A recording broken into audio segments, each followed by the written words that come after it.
Cowboy Elliott and Steve Jamowski, who guarded the tents for us at night. I want you to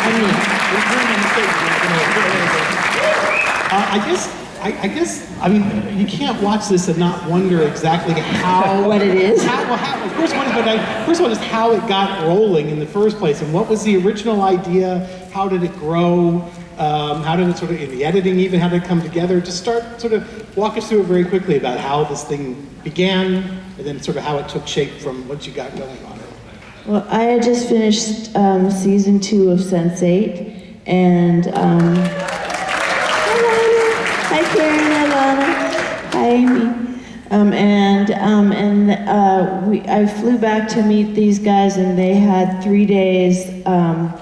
They had been to play at Red Rocks before, and ended up having to get an oxygen tank on the stage, and were during the songs going and taking huffs of oxygen. So they realized that altitude is a serious thing, and this time they were playing a few thousand feet higher, and they were starting a short tour before Desert Trip, like a 4-date tour.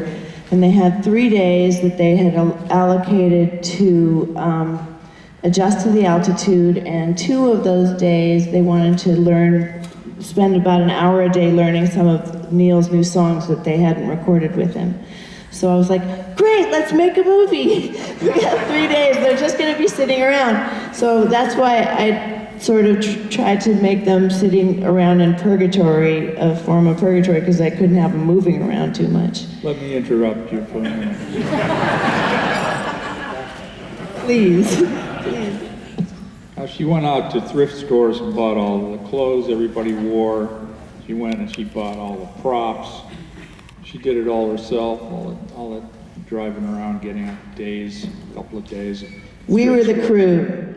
That's why Lana always says, like, you know, well, when you're working on a film, it is a collaborative medium. It is just like there is no such thing as like an auteur, but so I was really ashamed to have used the word. I'm sorry, but you know, I didn't want to have my name a bunch of times, like props, costumes, set. You know. She actually drove us around while we were chasing elk all over Hell's Half Acre. Was there anything like? Was there a script? Was this something? Any of this written down? Yeah. No, I wonder, like or was it she just? She wrote a script. Okay. She had a script. She wrote it like in a week or 4 days or 5 days. And when we talked about doing it, then she started writing the script, and I'd see her. I said, "What are you doing?" She said, "I'm writing the script," and I never did see the script. She gave me one, and I lost it. But I knew that I didn't have that much to say anyway, so she would just tell me what to say, and I would do it. So, but it was great. But everybody had a script, and they studied it. It was, you know, and it's exactly what she wrote is what we did. They may say that it was all improvised and we just made it up and everything, but no, we planned it. Well, Neil, you have certainly dabbled in filmmaking both as a director and an actor, and I'm just wondering, and this doesn't feel dissimilar from some of the things that you've done over the years. Were you trying to make it feel like it was part of the... It's just naturally that way. Yeah, exactly. No, it is. I mean, it's just natural. It's just naturally shaky. It's shaky. I learned from the master. You know, Greendale, it's my favorite place.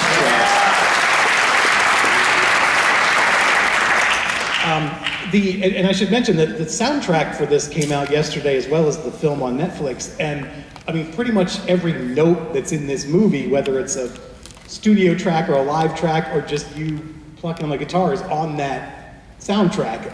So it's a great just mix of every kind of possible music. Thanks. But was how, like, with the live performances though, are you know, they're very recent, and I'm just wondering, was that always part of this? Was that always meant to be, or because I don't know if this started out as a short, it was always meant to be a feature, but were you trying to extend it a little more, or what was? No, it just sort of evolved. I mean, the fact is we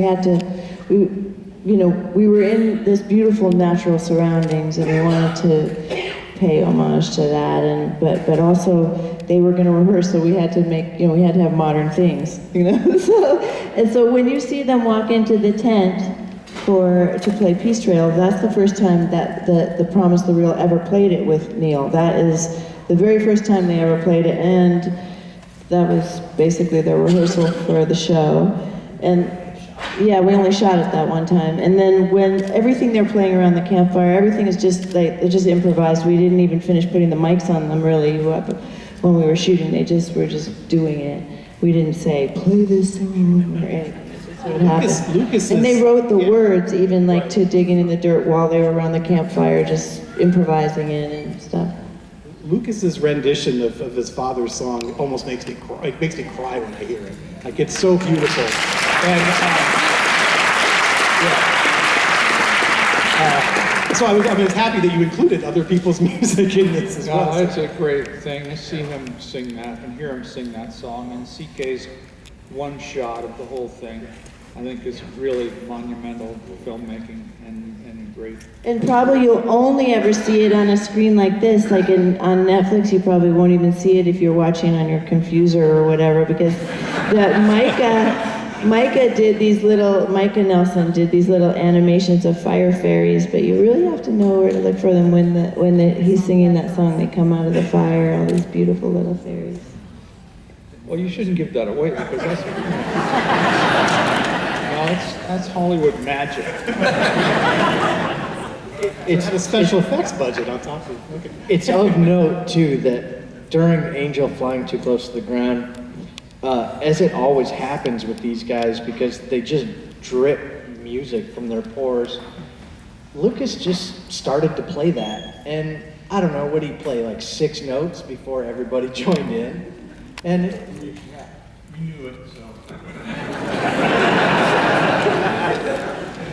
The last thing I want to ask, and then we're going to throw it to you guys, is just tell me how important it was for any of you to have Willie Nelson be in this and be a part of this, because his spirit kind of runs through it, I think, a little bit. Yeah, but talk about just how important it was that he was a part of this in some way. Well, we were just really happy to have Willie with us and, playing around with us and doing this. Of course, none of this would have happened without Willie anyways, because the kids wouldn't be here.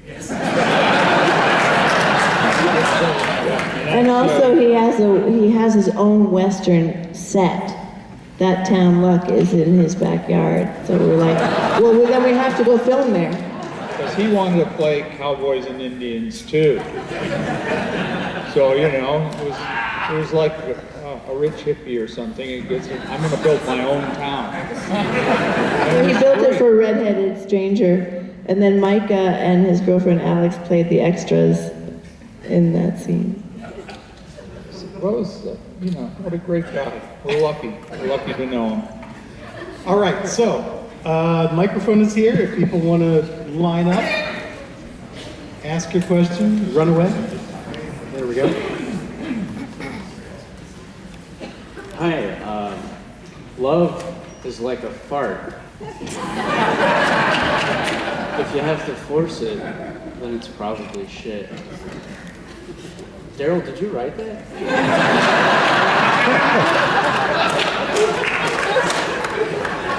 It's old cowboy wisdom.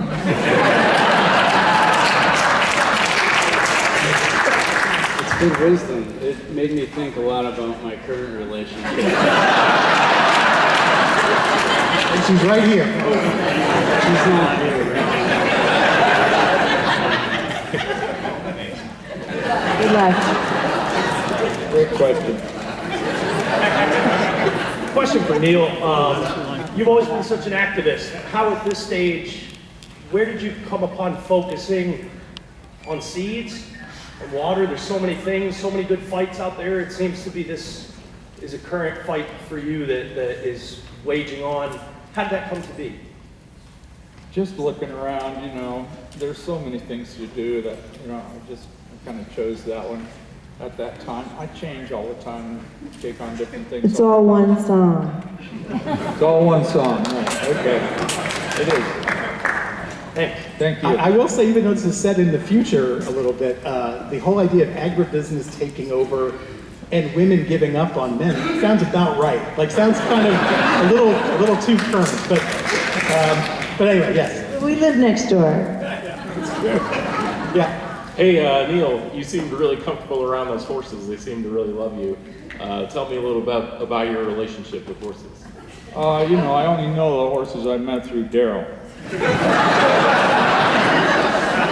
He must have talked to them or something, told them I was pretty cool, and then they might smell funny and look weird, but I'm a good guy. Hey AJ, I really enjoyed the film, and in particular for Daryl and anyone else who could speak to this, the audio-visual vocabulary, like the use of the film effect, and then switching back to video, and as well as the using guitar for sound design. I wanted to know if you could speak to those two things. There's a lot saying. Daryl had a really old Russian Super 8 wind-up camera that she really wanted to use, so we used it, and you know. It made a lot of noise, so we could only use it sometimes. And well, that guy right there made the music for Dead Man, which is infinitely inspiring. So, yeah, he's in the movie. Mike Lucas says credit Dead Man under his, because they are always quoting it all the time.